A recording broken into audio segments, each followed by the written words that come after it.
Does the God versus science debate even make sense? Spoiler alert, science didn't create the universe. Let's talk about it.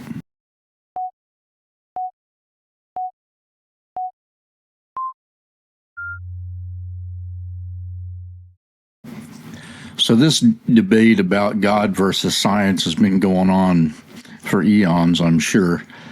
But I've never heard it from what I feel like is the proper perspective and just getting things in the right place.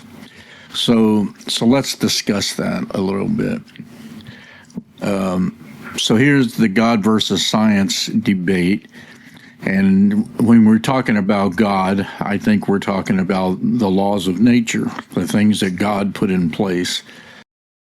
You know what they are. Gravity, things like gravity, light, sound, electricity, and life itself. So what is science? We're going to go at this from a little bit different perspective, I think, but we'll just set some terms so we know what we're talking about. So, like it says here, science is modern, more specific meaning is a systematic study of the natural world, and I won't read all this to you, but I'll leave it up here. But the root word, as it says here down towards the bottom, the origins are ancient, going back to early Latin. But the English word science didn't appear till around the 14th century, and the modern meaning is more recent than that, the 19th century.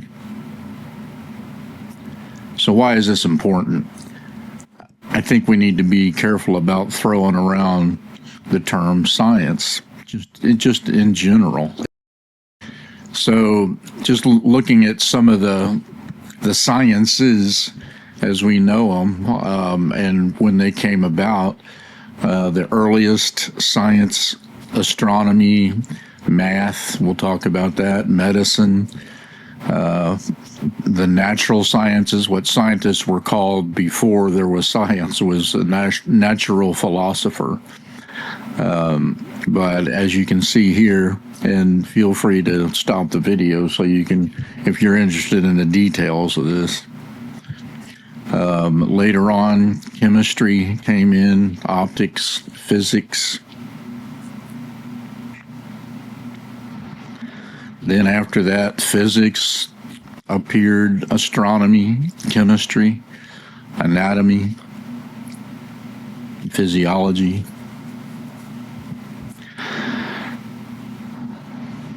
In the 18th century, biology, geology, genetics, psychology, sociology.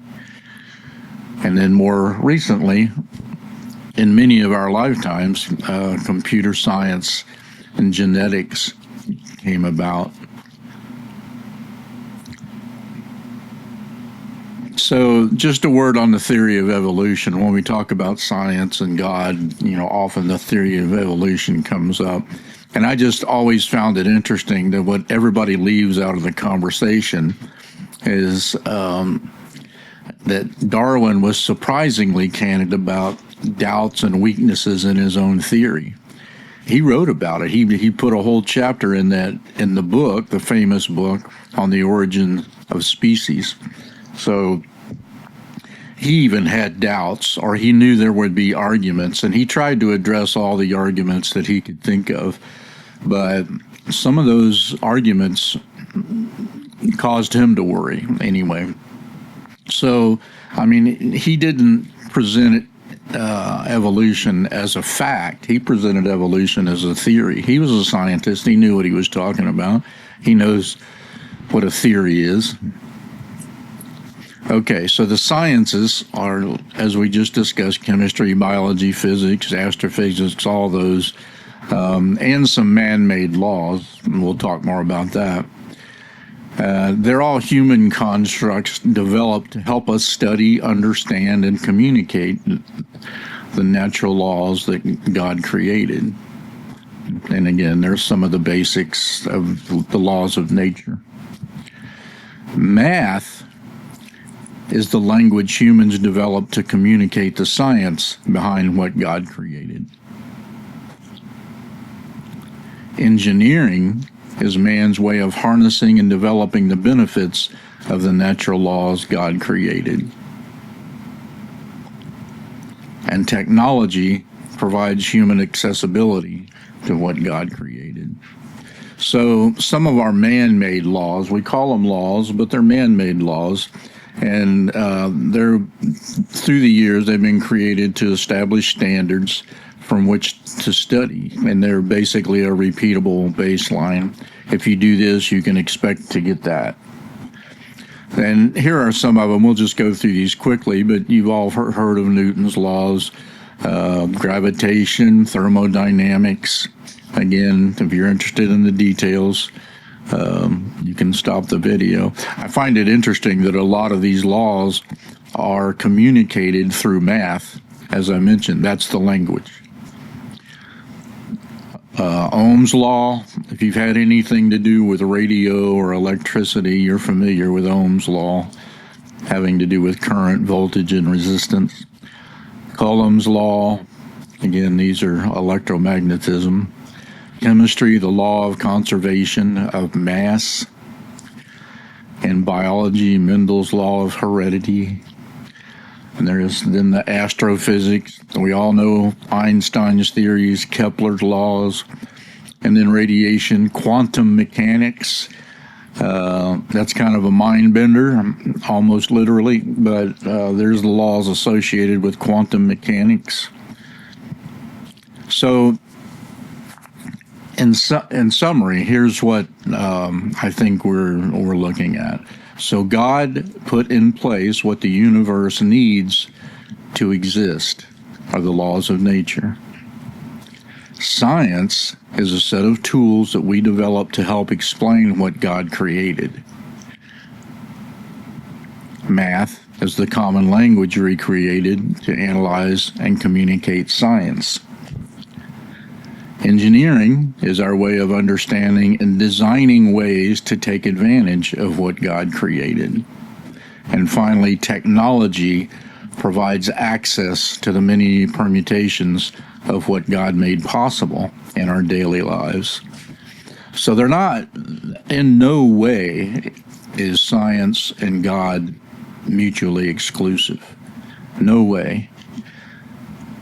God put the plan together and created the universe, and then man created science to explain it all. I mean, in a nutshell, that's what it is. So they shouldn't be looked at as mutually either or concepts, because they're not. They're two different things. The creation and then the way we try to explain the creation. We've been doing it for eons, just trying to explain everything. Nothing wrong with that. Nothing wrong with that at all. So try to keep that in mind when you get into these conversations or these debates. Creation versus Darwin's theory of evolution. Again, science is two completely different things, two completely different ideas. Science is relatively young compared to creation. And I just think we need to keep it in perspective.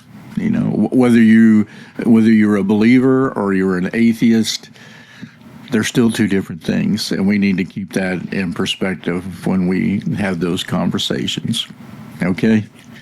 And leave in the comments what you think about all this. I'm interested to see your positions on these. And if you would, subscribe if you're interested in this content. We'll be talking about all kinds of things having to do with faith and science going through. I'm a retired NASA project manager, and there were a lot of things that I saw at Kennedy Space Center, Marshall Space Flight Center, Vandenberg Air Force Base, Cape Canaveral Air Force Base. I guess those are spaceport bases now. Anyway, Subscribe if you would, like, share this. I think it's an interesting idea that we need to clarify the difference between creation and science. Two completely different ideas. Okay? Thanks for stopping by. Take care now.